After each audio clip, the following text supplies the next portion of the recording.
Esther 5.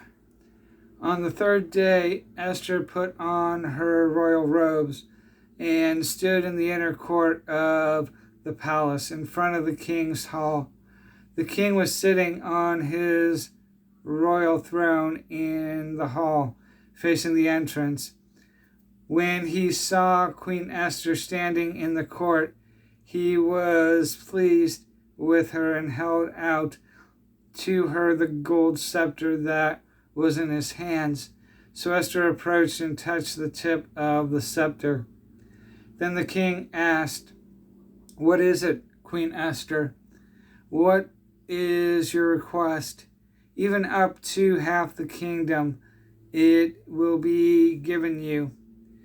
"If it pleases the king," replied Esther, "let the king, together with Haman, come today to a banquet I have prepared for him." "Bring Haman at once," the king said, "so that we may do what Esther asks." So the king and Haman went to the banquet Esther had prepared. As they were drinking wine, the king again asked Esther, "Now what is your petition? It will be given you. And what is your request? Even up to half the kingdom, it will be granted." Esther replied, "My petition and my request is this: if the king regards me with favor and it pleases the king to grant my petition and fulfill my request, let the king and Haman come tomorrow to the banquet I will prepare for them. Then I will answer the king's question."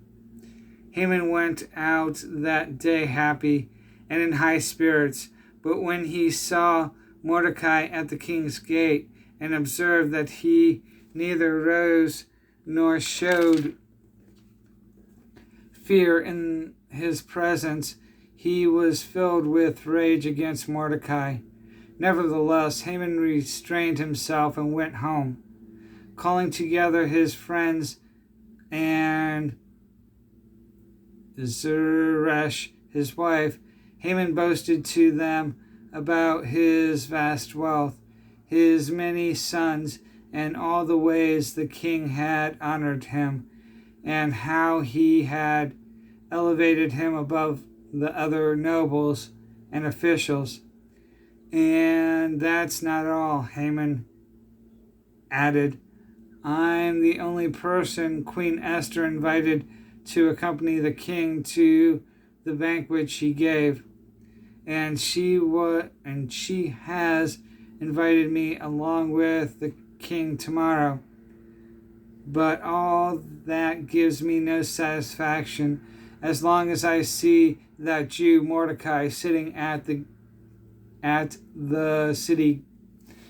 king's gate." His wife Zeresh and his friends said to him, "Have a gallows built 75 feet high, and ask the king in the morning to have Mordecai hanged on it. Then go to the king to the dinner. Then go with the king to the dinner and be happy." This suggestion delighted Haman, and he had the gallows built.